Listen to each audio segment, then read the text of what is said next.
এয়া হ'ল গুৱাহাটী মহানগৰীৰ দৃশ্য।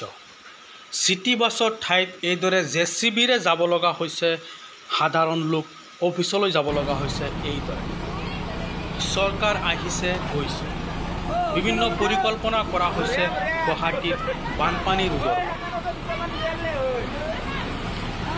কিন্তু সাধাৰণ এটা বৰষুণ দিয়াৰ লগে লগে গুৱাহাটীত বানপানী সদৃশ পৰিৱেশ সৃষ্টি হয়।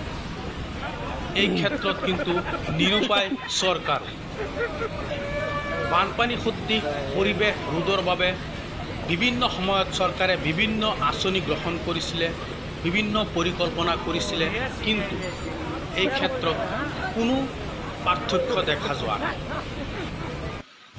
এয়া আজি মহানগৰীৰ এক দৃশ্য।